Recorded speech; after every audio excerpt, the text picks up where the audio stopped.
Hello, everybody, and welcome to the Whiskey Dictionary. Today, I want to start off the episode with a question. How do you feel about NFTs? And I use that word specifically for a reason, because feelings, first off, should never be part of an investment. But also, I had several opinions and feelings about NFTs, and I wanted to educate myself to make sure that they were correct, especially because they were conflicting. Number one, I thought NFTs, fear of missing out. I'm going to totally regret not buying into this, just like Bitcoin, and I'm going to miss out. But then I also said, whole thing kind of feels like a scam. Like it feels a little bit too popular too quick, and that's scary. So I was feeling ways. I don't like feeling things, so that's why I drink.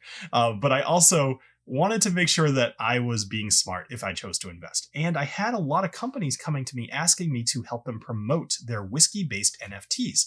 And frankly, I couldn't give them a good answer other than, hey, I don't feel comfortable doing that. So I wanted to educate myself. And I did, and I'd love to share what I've learned with you all. But I think it's important for us all to start with a baseline. What is an NFT? NFT stands for non-fungible token. This is one of those phrases that makes people's eyes glaze over, but I think I can either keep this mercifully quick if you truly don't care, or maybe even help you understand it if you do. So let's say that I have $2 bills. These things are fungible. That means that they can be traded for something else that's identical, and they're still the same. So this hand over here and this hand over here both have $1 in it. If I switch them, they both still have $1 in it. These are fungible tokens, right? So if I make these non-fungible tokens, that means that let's say I take a picture of this one right here where the serial number, and I'm going to read this because it's important, F218423334N. That specific serial number $1 bill is something I'm going to upload to what's called the blockchain, which just think of it as a series of computers. And this is now worth $1 on the blockchain. But people really want this. They want to be the only person to have this dollar. So now I trade this. Somebody buys this from me for $5. Somebody else buys it for $10. Somebody else buys it for $1,000. But this $1 with that specific serial number, because of the way the blockchain works, cannot be duplicated. This is a unique thing that I once owned. I have now traded. It's changed hands. But it's definitely still the same one. So if that didn't help, maybe this will. Twitter co-founder Jack Dorsey ended up taking an image of his very first tweet, converting it into an NFT, putting it on the blockchain, and selling it last year for $2.9 million. Now, this is the equivalent of having an original piece of art that people want to make copies of, and you let them make copies of it.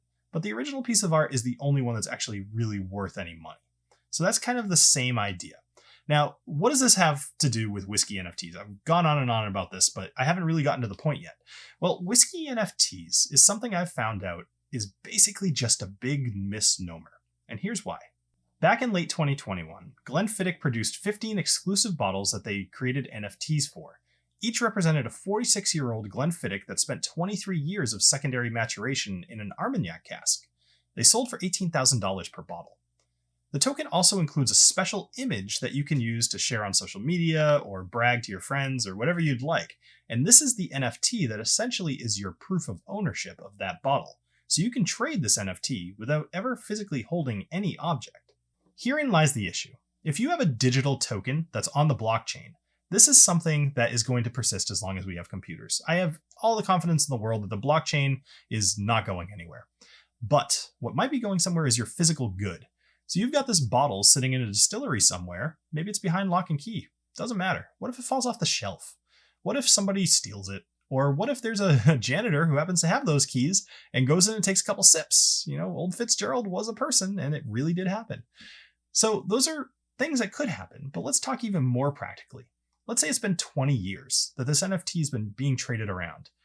Who's going to pay when you have to go pick up that bottle? When the distillery decides, hey, you know what, it's been a lot of years, you owe us some rent.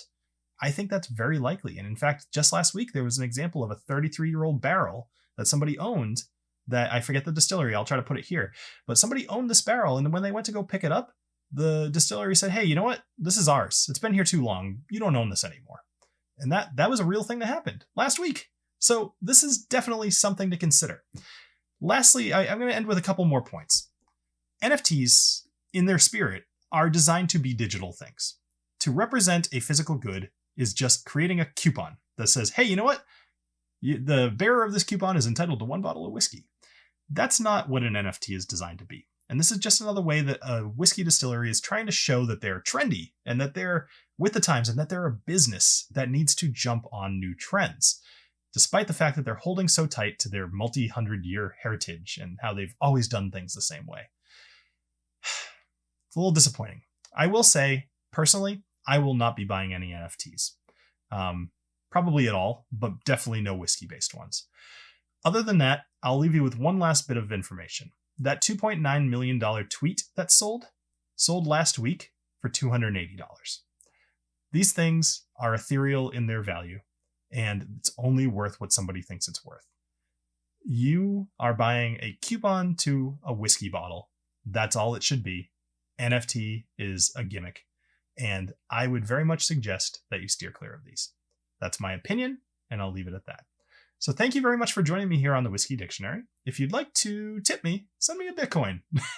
No, but if you check the description below, I do have a Patreon, and that does help with the channel quite a bit. So if it's something that you're interested in, or if you got something out of this channel, either consider subscribing, dropping a thumbs up, or check the description.